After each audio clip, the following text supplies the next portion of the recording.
Hey everybody, what's going on? Welcome back to the Fantasy Feud podcast. As always, I'm Stone Darrow, your host, and I am joined, like always, by my colleague Mason Reed What's going on, everybody? and Paul Cotton. How we doing? Today we're gonna mix up how we've been talking and breaking down the divisions. We will be breaking the NFC South down into two different teams today. We'll be talking about the New Orleans Saints and the Tampa Bay Buccaneers, and then tomorrow we will be talking about the Carolina Panthers and Atlanta Falcons. Paul, take over for me. Well, the NFC South retains TB12 and his Super Bowl winning Buccaneers. They brought back all 22 starters, which I believe is the first time in NFL history that's happened. The best running back in the game, Christian McCaffrey, and his Carolina Panthers have new life following a trade for third overall pick, Sam Darnold, who looks to shed his potential bust image. Heading down south to Atlanta, the Falcons and veteran Matt Ryan look to start anew following the trade of elite wide receiver Julio Jones, and making Calvin Ridley the unquestioned number one receiver now. Meanwhile, there's nothing but questions when it comes to knowing who the Saints quarterback is going to be.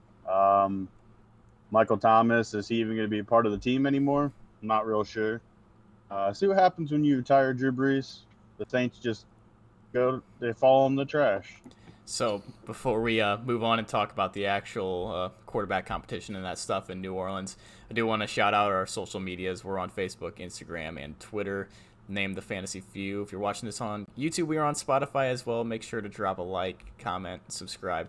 I want you guys to comment and tell us what you think about what Michael Thomas is going to be doing this year, if he's even going to have a role in any offense in the NFL.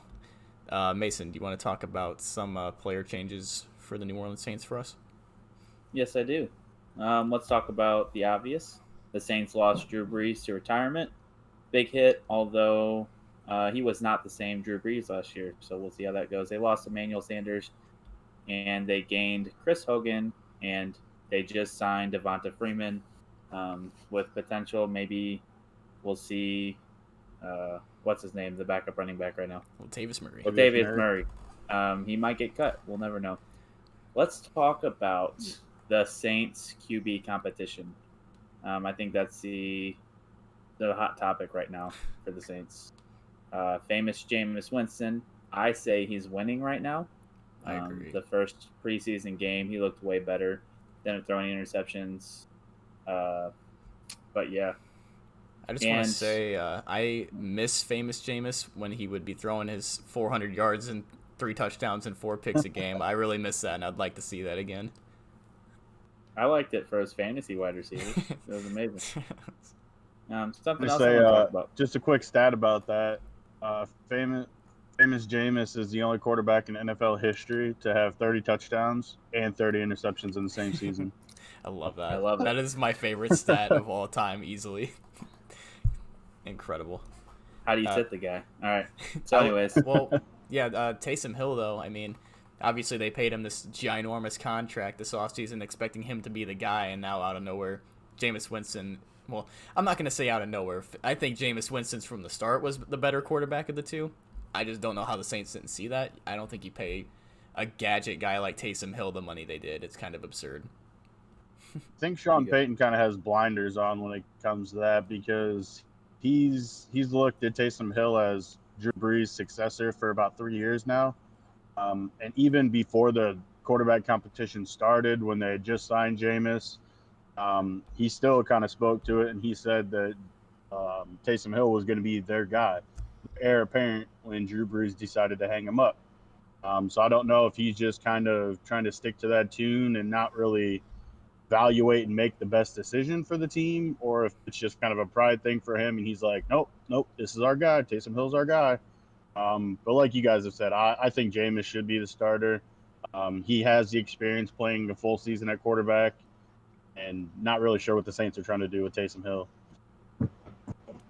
Yeah, that should be a good lead into what they're going to do at wide receiver. So, who's going to pick up the slack from Michael Thomas? Not really sure yet. He's now slated to miss a few weeks of the NFL 2021 season. According to Peyton, though, he is ahead of schedule.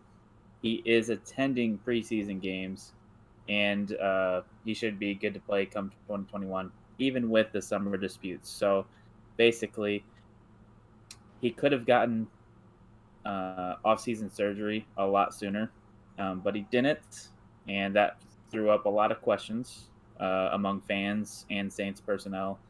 Then he had a bunch of cryptic tweets. We don't know what he was doing. Maybe he had a little bit of Antonio Brown syndrome. Not sure what was going on. But yeah, that being said, his average draft position is in the 6th round right now.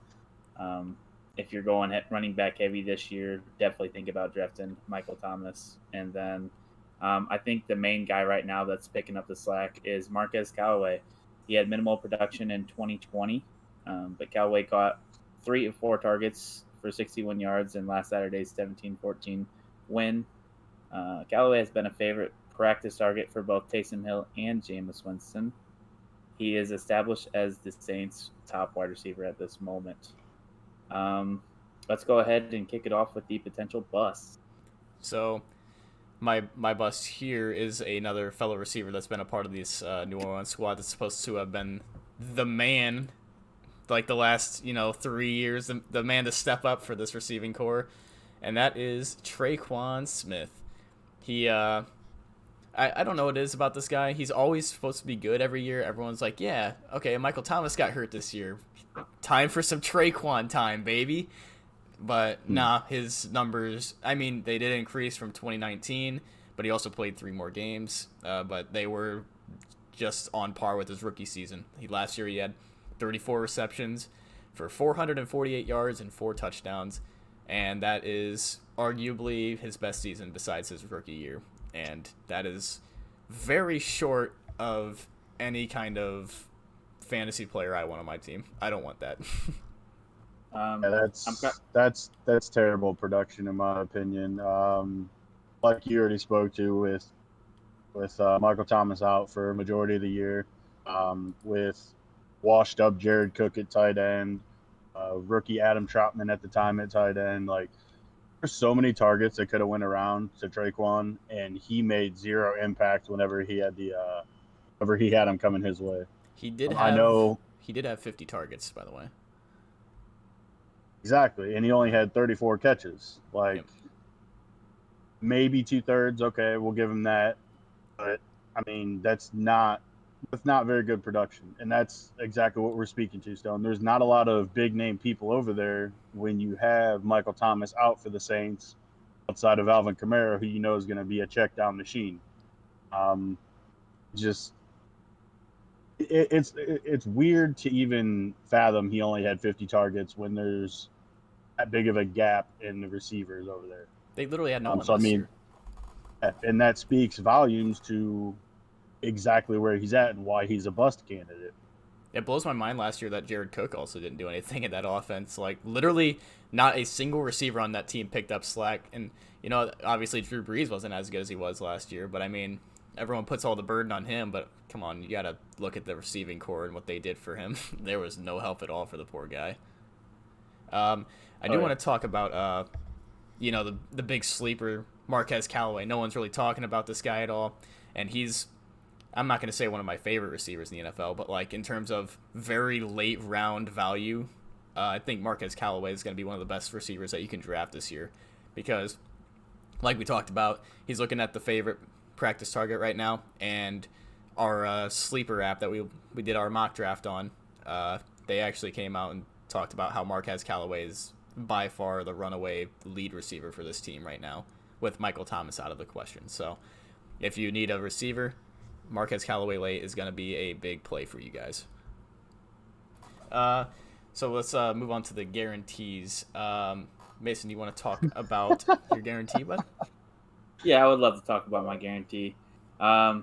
He is going right now as 1.04. That means the 4th pick.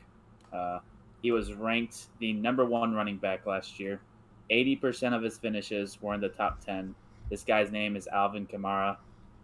Posting reception totals of 81, 81, and 83 during his first 4 NFL campaigns. He is a PPR GOAT. The guy didn't even have 1,000 rushing yards last year, and he finished as a running back 1. there are arguments against him in that he's the only weapon on the team.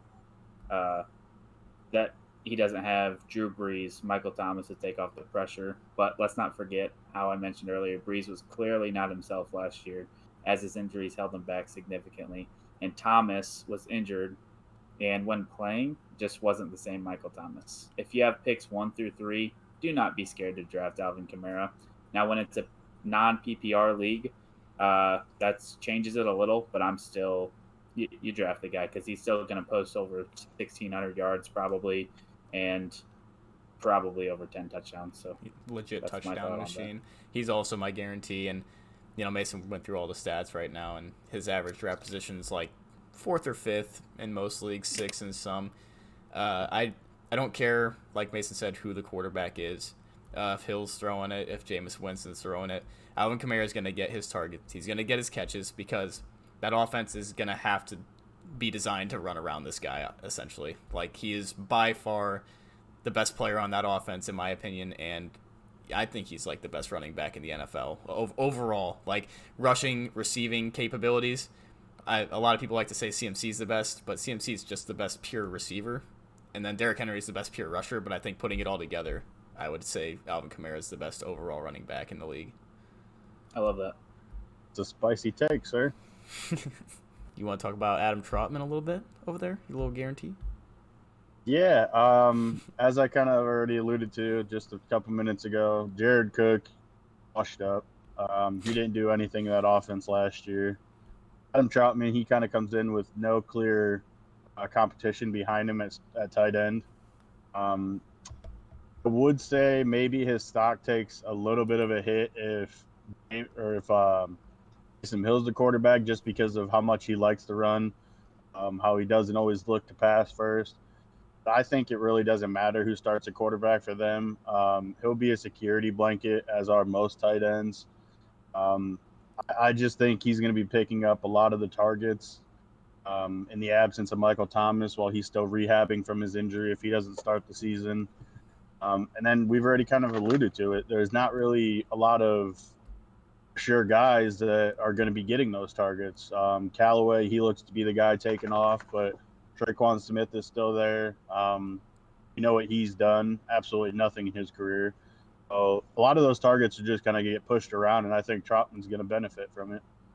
Yeah, no, I agree with that. I mean, obviously, like you said, Jared Cook is washed, and then the receiver is just a huge question mark right now, so it literally could be anybody getting those targets in the offense. Are there any other sleepers that you guys are thinking of potentially on that offense at all? Sorry, I can't talk at all. Honestly, I love this guy named Deonte Harris. He's really small. He's mainly a special teams guy.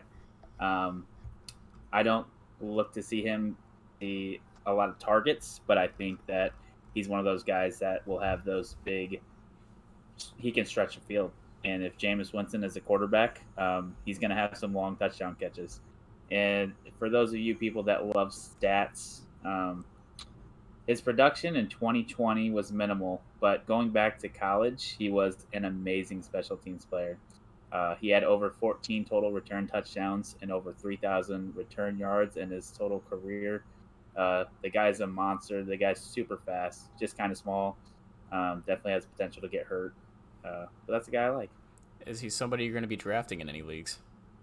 I won't draft him. I'll wait to finish out preseason, see what his snap percentage usage is, see if he works with the ones at all. But he's one of those guys that I might just take a risk on. It's like, oh, if he has a couple big games, then put a waiver claim in for him. Yep, exactly. Okay, so we're going to move on from the New Orleans Saints then, and we're going to go talk about the Tampa Bay Buccaneers, the defending Super Bowl champions. Mason, you want to talk about the big question mark in Tampa Bay right now? Yeah, let's go ahead and talk about the Tampa Bay Buccaneers.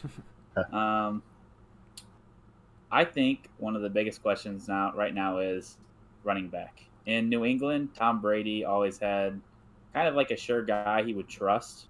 But he's kind of with the same situation right now. There was always a rotation in New England. Now there's definitely a rotation in Tampa Bay with Ronald Jones, Leonard Fournette, and now the newly acquired Giovanni Bernard. So let's talk about last year. Ronald Jones, the second, has an average draft position right now of 7.02. He led the regular season in carries with 192 attempts for 978 yards and 7 touchdowns. But Fournette got the hot hand in the playoffs with 64 carries for 300 yards and three touchdowns. This was just slightly below his 2020 regular season stats. He basically posted the same stats in the postseason as he did the regular season. His average draft position right now is 8.04. So if we see a repeat of 2020, Rojo might get the steady hand during the season. It's just going to be, well, the way Bruce Arians goes, he just gives the ball to the hot hand. But I do know that Tom Brady loves his guy that can catch a ball and pass protect. And Gio Bernard, he's a veteran. He's that guy that can come in on third down. He can pass block. He can catch a ball. He can run the ball. We watched him for many years playing Cincinnati. The guy's just overall solid. I think this is important to think about because round 7 or 8 and 8 are vital. If you're staring these guys in the face and you need a running back, you're going to have to choose one. So right now, I'm going to tell you guys to go ahead and draft Ronald Jones. That's who I would pick if I'm forced to. But what I would rather do is wait until the end of the draft, round 15, 16, however late your league is, and draft Giovanni Bernard as just a flyer. Yeah, I completely agree with that. I would agree that Rojo's probably the running back I would stick with as well. Me and Mason shared a team and had Fournette on that team, and you just could never start the guy, and if you did, it was always a headache because he wouldn't do anything. It's just, I think Ronald Jones, he had almost 200 attempts. He's clearly the number one back there, but like Mason said, Bruce Arians rides the hot hand. I think Rojo maintains the hot hand more than what Fournette can. Yeah. Paul? I can speak to that Leonard Fournette situation just a little bit because I ended up drafting him in a league last year in like round 5 just because I needed a running back, and he was a starter still in Jacksonville. And then before the season starts, like, oh, hey, see you later. We're going to ship you over to or did he get cut and end up going down to Tampa Bay? I can't remember. I believe they cut him. I actually can't remember either, though. I think it was a cut because I don't think they got anything for him. But, it's just one of those things that can happen every single year. And like Mason talked about, if there is running backs that have certain situations just because of what they've done in the past where might be a question mark heading into the season, don't take them with one of your high picks. Like I said, regardless of their production in the past, it's because of that situation right there. Fournette wasn't a terrible running back. He just didn't fit properly in Jacksonville. They didn't think he could catch the ball very well. And going over to Tampa, he started receiving out of the backfield quite a bit. It's just one of those things where, like Mason said, take a flyer on the guy that you don't think is going to be the one drafted, or he's going to go late at the very end of the draft. And you'll be surprised at some of the production that you get out of him.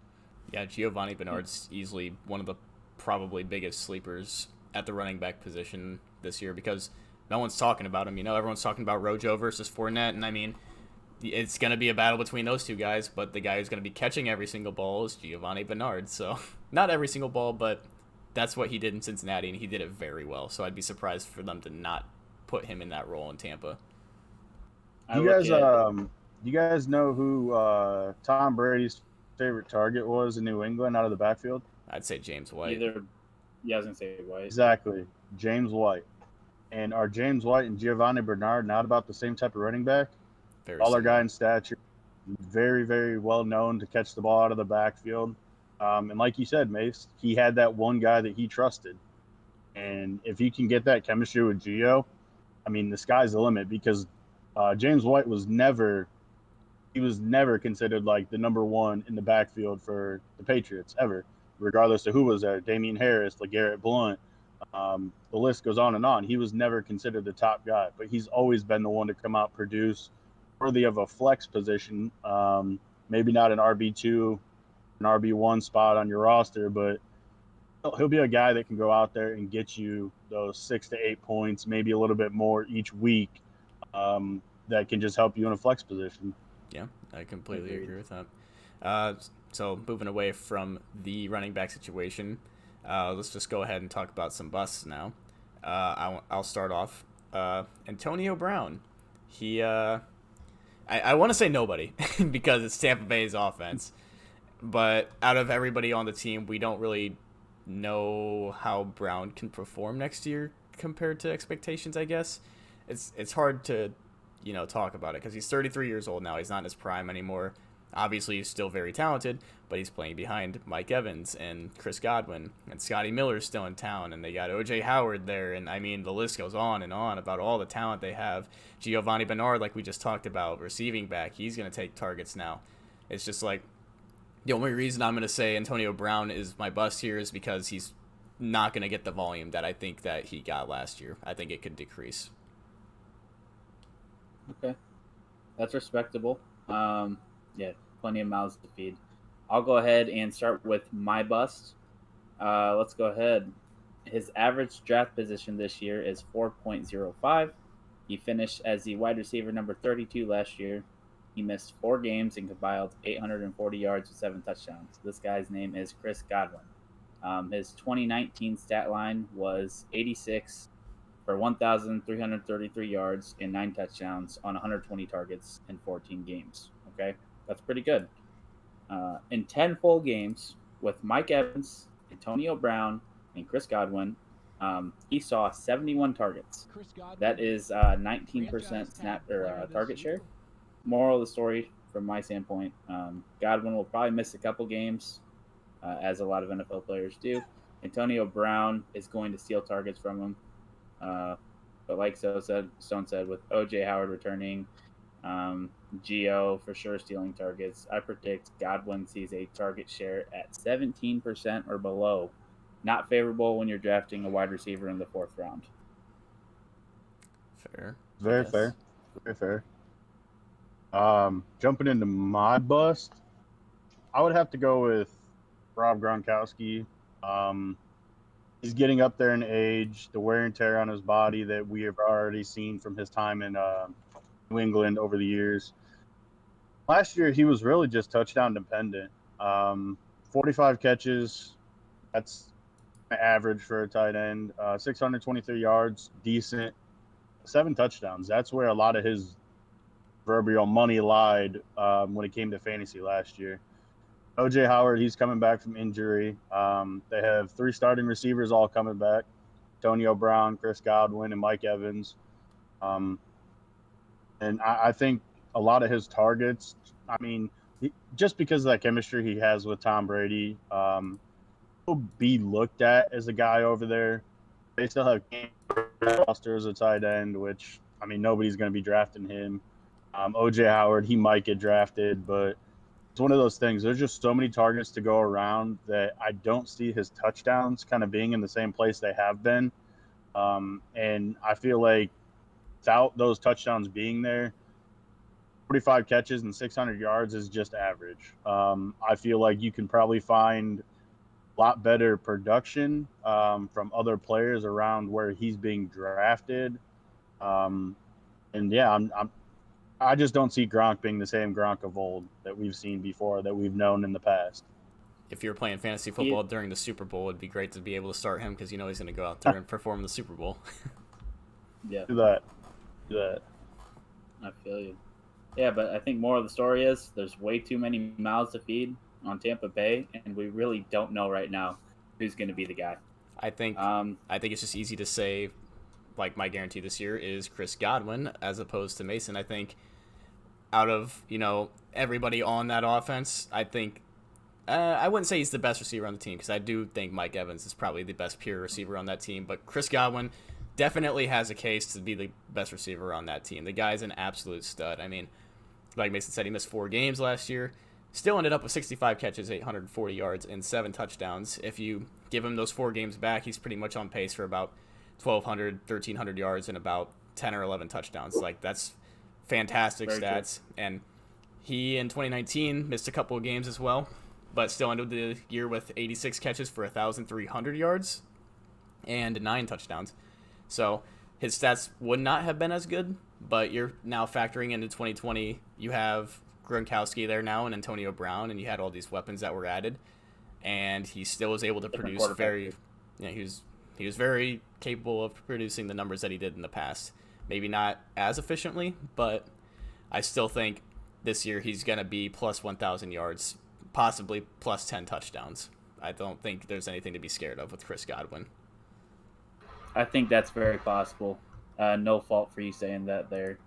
I'm going to go ahead and go with my guarantee, and that's going to be Mike Evans. He's been a top 24 wide receiver in each of his 7 years in the league. The average fantasy player is scared. I can't say that. If I say the average fantasy player is scared of Godwin, I'm probably lying, but I'm scared of Godwin. I'm kind of scared of Brown as well. I'd say Evans with an average draft position of the 4th round will be a sure wide receiver 2 this year. He's built great chemistry with Tom Brady this year or last year in his first season. You were gonna say Tampa Brady. I was gonna say Tampa Brady. I totally messed it up. I don't even know what I'm thinking because I wrote TB12. But anyways, he had his 3rd best fantasy finish of his 7-year career with Brady last year, which was 11th, top 12 wide receiver. And like I said earlier, in 10 full games with Chris Godwin and Antonio Brown, Evan led the trio with 73 targets. That is a 20% share. And his 16.1 fantasy points per game speaks for itself. Grab Evans over Godwin.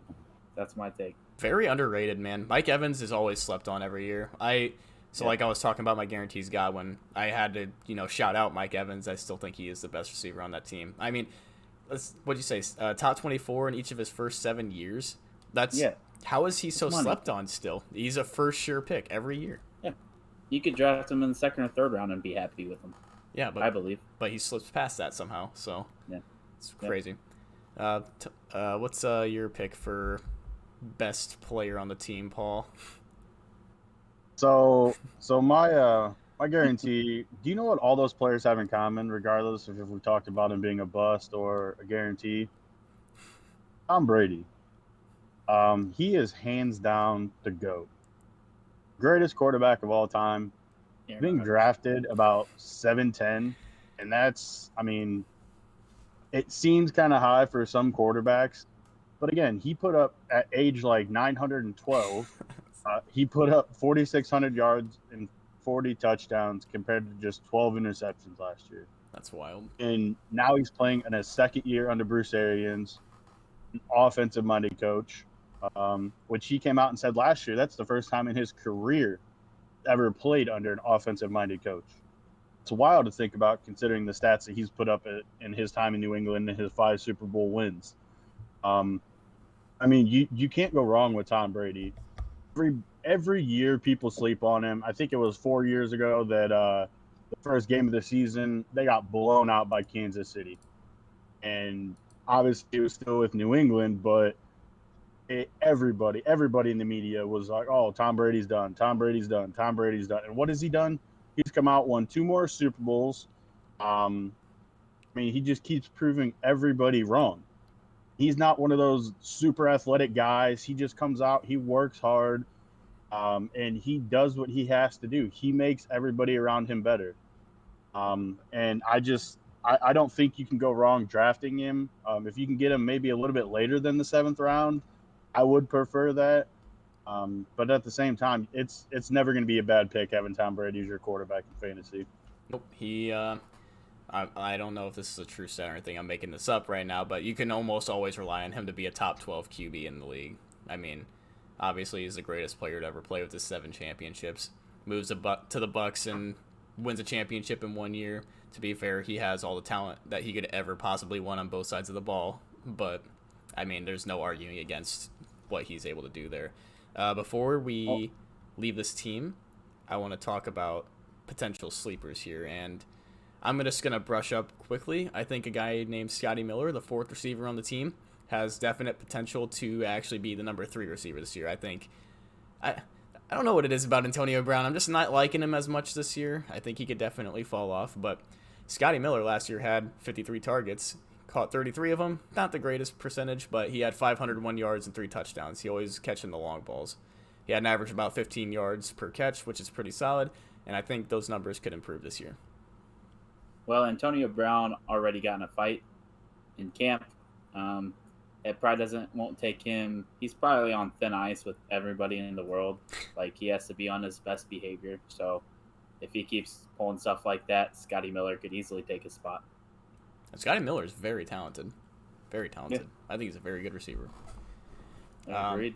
Any other last words before we move away from the Buccaneers, Paul? I think we covered the whole Buccaneers offense. Yeah, I feel like outside of their defense, which brought back all 11 starters, it's probably going to be one of the top-ranked defenses for fantasy. Yes. Outside of that, I mean, there's really nothing else to talk about with this team. All right, well, that's going to have to wrap it up for the first half of the NFC South today. Make sure to check in next time when we discuss the Carolina Panthers and Atlanta Falcons for the second half of the NFC South. Mason, you got any closing things to say today? Fantasy Few out, baby. That's it. Paul? Yeah, got a juicy little tidbit about the Atlanta Falcons coming up in our next episode. So if you're intrigued by it, come back, listen to us, and you'll find out what it is. Otherwise, Mason said, we're out. All right, sounds good. Make sure to check us out on all of our social medias. We're on Spotify, YouTube. Be sure to leave a like, comment, and subscribe. And we will see you guys on the next episode of the Fantasy Few. Thank you for watching.